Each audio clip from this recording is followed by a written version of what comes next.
On December 31, 1994, a column of Russian tanks entered Grozny.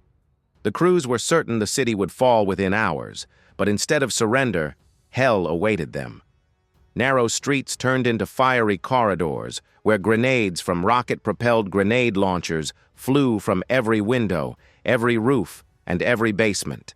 Tanks burned one after another, and the infantry that was supposed to cover the armor simply could not keep up with the vehicles. In that New Year's assault, Russia lost dozens of units of armored vehicles, and among the surviving tankers, a terrifying question was born to which no one had an answer at the time. Why is there no vehicle next to the tank capable of protecting it from enemy infantry as reliably as the tank itself protects infantry from enemy armor? This question, in fact, first arose much earlier, even 15 years before the Grozny massacre in the mountain gorges of Afghanistan. When Soviet troops entered this country in 1979, no one suspected that the terrain would become the main enemy of armored vehicles. Columns moved along narrow mountain roads where a sheer cliff was on the right and a precipice on the left. Mujahideen set up ambushes from the heights, firing down at the equipment. Infantry on armored personnel carriers physically could not deploy and take positions faster than the enemy struck. Tanks, even the most powerful ones, were helpless because their cannons could not elevate high enough to reach a shooter on a cliff. And the turret machine gun required someone to lean out of the hatch under fire and manually aim the weapon at the target. It was then, in the early 80s, that Soviet military engineers first thought about a fundamentally new type of combat vehicle. Not a tank, not an infantry fighting vehicle, not an armored personnel carrier, but something completely different. A vehicle that would have tank armor, but instead of one powerful gun would carry a whole arsenal of weapons for fighting infantry, fortified points, and light armored vehicles. A machine whose crew would work exclusively from the inside under the protection of thick armor, and at the same time could hit targets at all levels, from a basement to the roof of a multi-story building. This idea seemed revolutionary, but in those years it remained sketches on paper because the war in Afghanistan ended. The Soviet Union entered a period of change, and the military had no time for new developments. And then Grozny happened. And everything that the veterans of Afghanistan warned about was repeated on a tenfold scale. Urban combat turned out to be even more terrifying than mountain combat. In a gorge, the enemy could fire from two sides, but in the city, fire was conducted from literally all directions simultaneously. From above, from below, from around the corner, from a breach in a wall, from a sewer manhole. A tank in the city turned into a blind giant stung by wasps from all sides.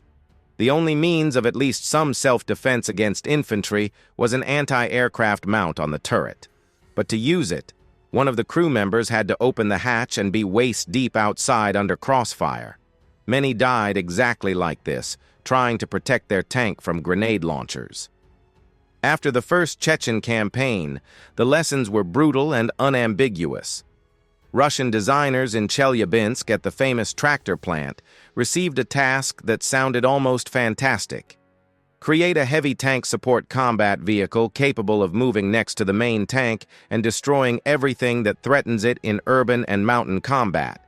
At the same time, the vehicle had to carry armor at the level of a tank, have a crew of 5, and armament that allowed working on targets from 0 to several kilometers at any elevation angles. Thus, in the late 90s, a project was born with the factory designation Object 199, which received the name Ramka. When the first prototype was rolled out of the workshop, even seasoned military men froze. It looked like a real monster. On a familiar tank chassis, instead of the usual turret with a long barrel, a low-profile combat module rose, bristling with barrels of guns, grenade launchers, and guides for guided missiles.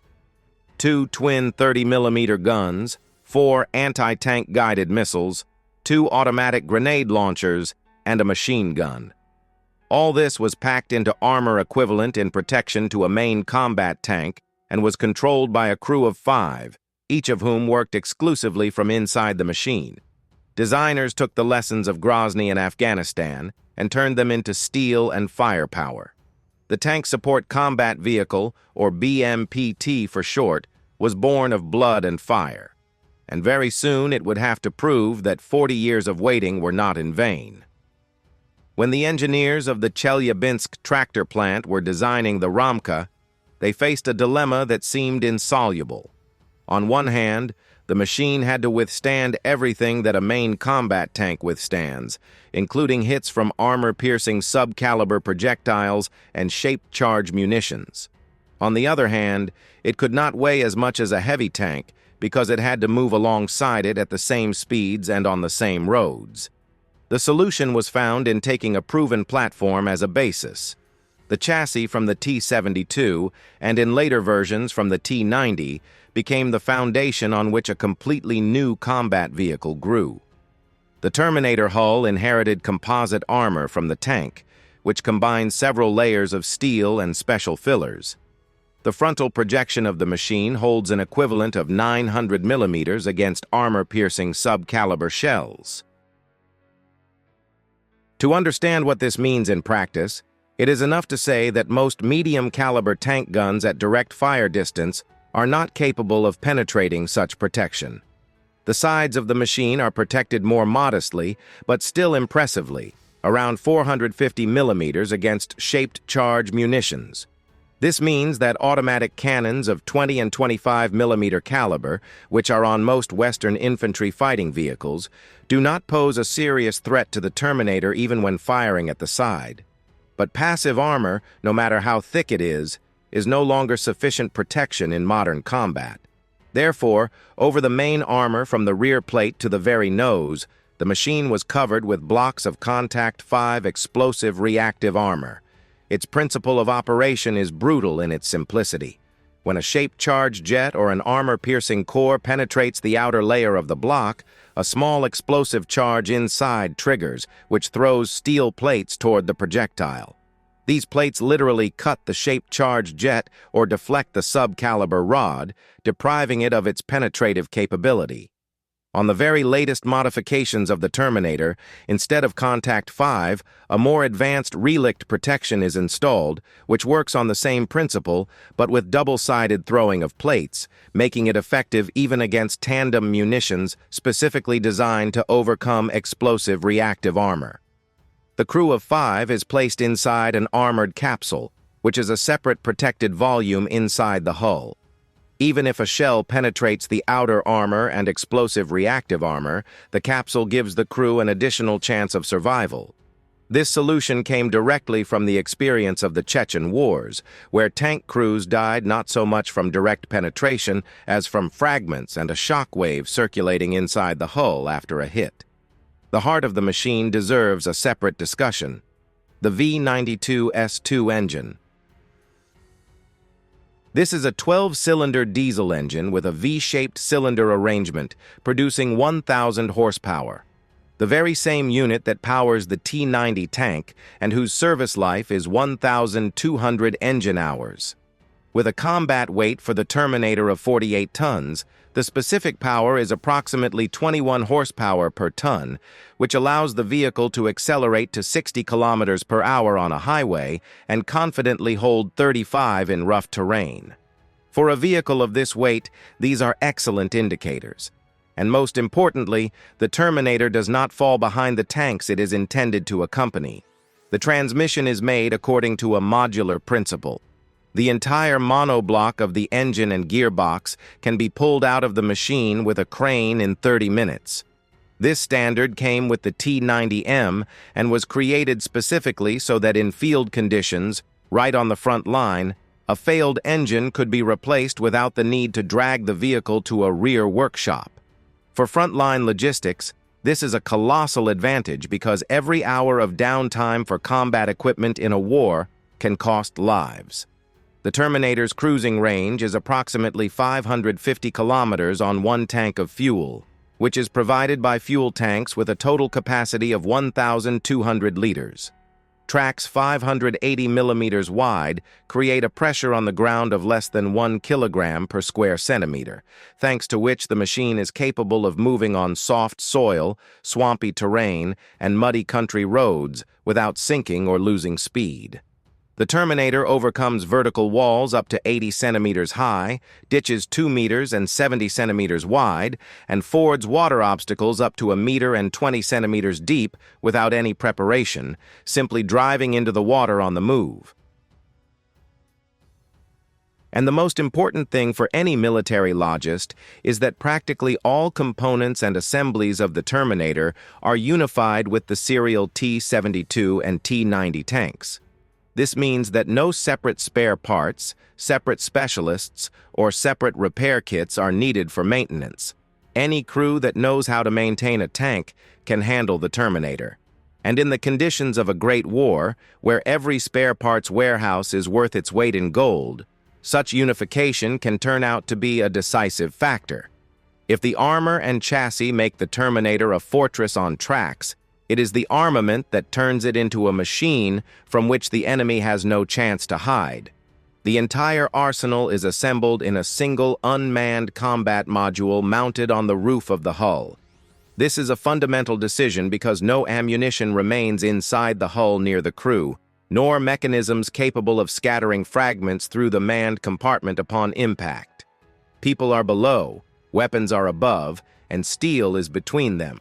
The main caliber of the Terminator is two twin 2A 42 automatic cannons of 30 millimeter caliber, the very same guns that are on infantry fighting vehicles and anti-aircraft systems. But here there are 2 of them at once, and they work synchronously. There are 2 firing modes. The first, a low rate of fire, produces 200 rounds per minute. This is an economical mode for precise work on specific targets when you need to carefully place a burst into a window opening or embrasure. The second mode, a full belt, speeds up the rate to 550 rounds per minute. At such a rate of fire, the twin barrels turn into a fiery broom that sweeps entire floors of residential buildings in mere seconds. The total ammunition load is 850 shells, including armor-piercing sub-caliber and high-explosive fragmentation. The former pierce light armored vehicles, the latter blow up fortified firing positions and manpower. But the most important thing about these guns is the elevation angles. The barrels drop to -10 degrees and rise to +45. In urban combat, this means that the Terminator can strike practically under its feet at an enemy hiding in a basement or behind a curb, and simultaneously reach shooters on the upper floors of a 5-story building. This is exactly what tanks so desperately lacked in Grozny, where a gun of 125 millimeter caliber simply could not elevate high enough to answer a grenade launcher on a roof. The next level of firepower is 4 9M121 Ataka-M guided missiles. Each of them is guided by a laser beam that illuminates the target from the vehicle's sighting system. The destruction range is up to 6 kilometers, and the tandem warhead confidently penetrates 800 millimeters of homogeneous armor behind explosive reactive armor. Put simply, these missiles are capable of destroying practically any existing tank at a distance where the tank itself does not even see the Terminator yet. But the missiles are good not only against armored vehicles. A fortified bunker, a pillbox, an observation post on the top of a building, all these are targets for the Ataka-M, especially when 30 millimeter guns can no longer reach due to terrain or buildings. Further down the hull, on both sides of the driver's seat, are 2 AG-17D automatic grenade launchers. They are controlled by 2 separate operators sitting to the left and right of the driver. Each grenade launcher has an ammunition load of 300 rounds, and the firing sector is 15 degrees to the left and right of the machine's longitudinal axis. The task of this weapon is specific but extremely important. The grenade launchers work on so-called dead zones, that is, those areas that are not visible through either the gunner's sight or the commander's cameras. Trenches right in front of the vehicle's nose, courtyards on the sides of the movement route, bushes along the road where infantry with anti-tank weapons may be hiding. 30mm fragmentation grenades literally wash the enemy out of where the main guns physically cannot reach. The arsenal is completed by a PKTM machine gun of 7.62 caliber with an ammunition load of 2,000 rounds, twin-mounted with the main guns. At first glance, this might seem like a trifle against the backdrop of missiles and automatic guns, but in real urban combat, the machine gun turns out to be the cheapest and fastest means of suppressing infantry on which it makes no sense to waste expensive 30mm shells. But even the most powerful weapon is useless without eyes capable of detecting a target in time. And here, the Terminator received one of the best observation and sighting systems available to Russian armored vehicles. The Sosna U sighting and observation system provides the gunner with 8-fold optics in day mode and a thermal imaging matrix with a resolution of 8 to 12 microns for night work. The thermal imager is capable of spotting a running tank engine at a distance of 5 kilometers, and the laser rangefinder determines the distance to the target with an accuracy of 1 meter. All optics are stabilized in 2 planes, which means that even at full speed over bumpy terrain, the aiming mark stays locked on the target. The vehicle commander has his own panoramic observation system of the T-90M level, with a separate thermal imager and a day channel. A full rotation in a second, a 360-degree view. Thanks to this, the crew works in a hunter-killer mode. The commander detects a target through his panorama. The automation instantly turns the combat module in the desired direction, and the gunner only has to confirm the shot. The target tracking system takes over all the grunt work, independently holding the aiming mark on a moving object throughout the missile's flight. No manual shaking, no dependence on operator fatigue. The electronics lead the target themselves while the person only controls the process. When the first prototype of the Ramka passed factory tests and was presented to the military leadership, the reaction was unexpected. The machine was impressive, but the Ministry of Defense decided to postpone serial production. The reasons were mundane. The late 90s and early 2000s were a time of severe budget deficits for the Russian defense industry. Money primarily went to maintaining the existing tank fleet, modernizing the T-72, and refining the T-90. A fundamentally new class of armored vehicles, which had no analogs in any army in the world, seemed like an expensive luxury to officials. The project stalled, and for some time it seemed that the BMPT would remain an experimental model shown at exhibitions and forgotten in a hangar. But the designers found a way out that saved the machine from oblivion. If your own army is not ready to buy, it means you need to look for customers abroad. And they were found. The first state to appreciate the concept of the tank support combat vehicle was Kazakhstan. The Kazakh military, well acquainted with Soviet and Russian armored vehicles, immediately understood the vehicle's potential. Following Kazakhstan, Algeria showed interest. Export contracts gave the plant real money and, most importantly, allowed the development of the design to continue not on paper, but in real production. Each serial machine coming off the assembly line for a foreign customer brought invaluable experience, which the engineers immediately incorporated into the next versions. It was thanks to export that the Terminator lived until the moment it received a chance to prove itself in a real battle. This moment arrived in Syria. When the Russian group of forces deployed in that country to support government forces, several BMPT vehicles were sent to the Palmyra area. The ancient city captured by militants was a labyrinth of narrow streets, stone buildings, and destroyed structures. That is, exactly the environment for which the Terminator was created. The machines worked in tandem with T-90A tanks, performing that very role of armored escort that the veterans of Afghanistan had dreamed of. The results exceeded expectations. 30mm guns precisely processed the floors of buildings from where fire was conducted. Ataka-M missiles destroyed fortified positions at distances inaccessible to direct fire from tank guns, and grenade launchers cleared dead zones ahead of the column. Tankers on T-90A, for the first time in a long while, could concentrate on their primary targets. enemy armored vehicles and heavy fortifications, without being distracted by every firing point in every window. And most importantly, during the hostilities in Syria, not a single BMPT was lost. Not one. For a machine that, by definition, works at the very edge of battle next to tanks under fire from anti-tank weapons, this was an impressive result. The Syrian experience finally shifted the situation inside the country.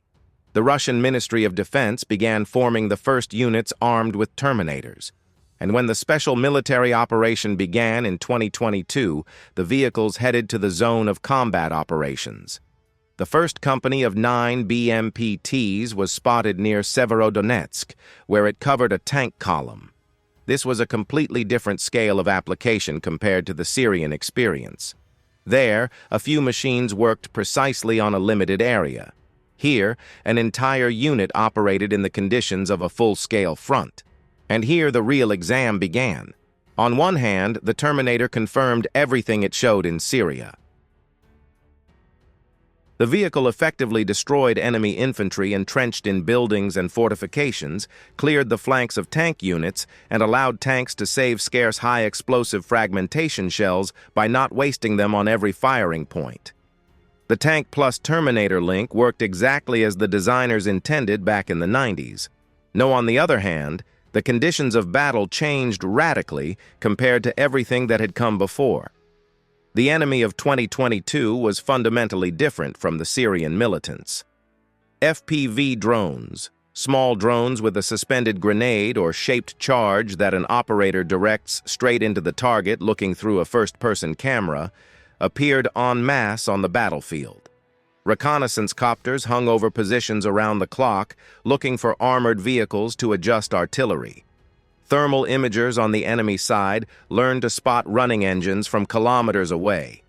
All this turned any armored vehicle, including the Terminator, into a target that the enemy could detect and attack long before the crew had time to react. The Terminator found itself in a situation that its creators in the 90s could not have foreseen. The vehicle was designed to protect tanks from infantry with grenade launchers and anti-tank missiles. But now the main threat became tiny devices costing a few $100s, capable of disabling equipment worth millions. The answer to the new threats was a system that the designers provided for back in the design stage, but which acquired critical importance exactly now. The Terminator is equipped with a laser warning system. As soon as sensors record that an enemy laser rangefinder or designator is working on the vehicle, the automation instantly turns the combat module toward the source of the threat and releases an aerosol screen. A cloud of tiny particles scatters the laser beam and blinds the enemy's optics, forcing them to prepare the attack anew. These seconds of gained time on the battlefield often mean the difference between life and death, and some modifications provide for the installation of the Arena Active Protection System, capable of intercepting incoming munitions even on the approach to the machine, including those very cheap kamikaze drones that have become the scourge of modern armored vehicles. But even the most sophisticated machine is useless if it cannot be produced in sufficient quantities. And here begins the most painful part of the Terminator's story. The cost of one BMPT, according to factory documents, is approximately $3.5 million. For comparison, a T-90M ProRiv tank costs the budget about $4.33 million. That is, the bodyguard costs almost as much as the one it protects. The difference is only about 20%. From the point of view of military economics, this creates a serious problem. To provide every tank company with at least 1 or 2 escort vehicles, hundreds of Terminators are needed, and that means billions of rubles from the defense budget. The only plant capable of producing the BMPT is Uralvagonzavod in Nizhny Tagil, and it is currently loaded to the limit.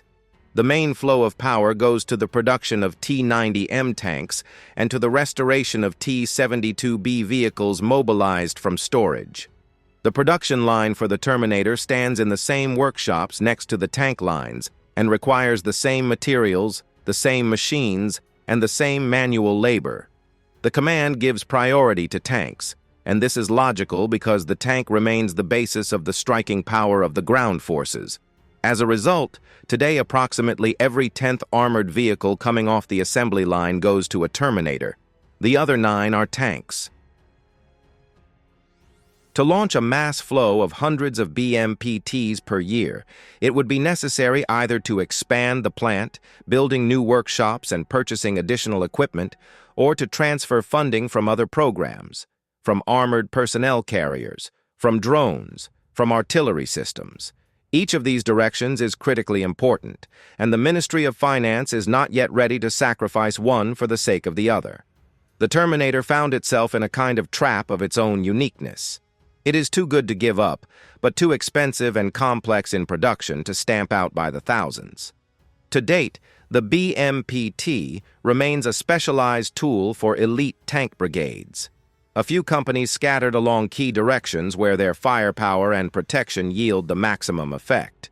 But the situation may change faster than it seems. The experience of use in the zone of combat operations is continuously analyzed, and every successful battle involving a Terminator becomes an argument in favor of increasing orders. Engineers are already working on reducing the cost of the design and adapting the vehicle to the new realities of drone warfare, strengthening the protection of the upper hemisphere, and integrating electronic warfare equipment to suppress drone control channels. The entire history of this machine is the story of a 40-year journey, from an idea born in Afghan gorges, through the bloody lessons of urban battles, through years of oblivion and a saving export, through the Syrian desert and the Donbass steppes, toward the moment when the main question will be decided. If at least one battalion of Terminators passes through the crucible of modern war with FPV drones, artillery, and thermal imagers, and emerges from battle with a reputation and without critical losses, orders will pour in, and then this machine will turn from a rare specialized beast into a mass combat system capable of changing the balance of power on the battlefield as radically as the appearance of tanks themselves once did. If you like this story, give it a like. It helps a lot in promoting the video. Subscribe to the channel so you don't miss new episodes.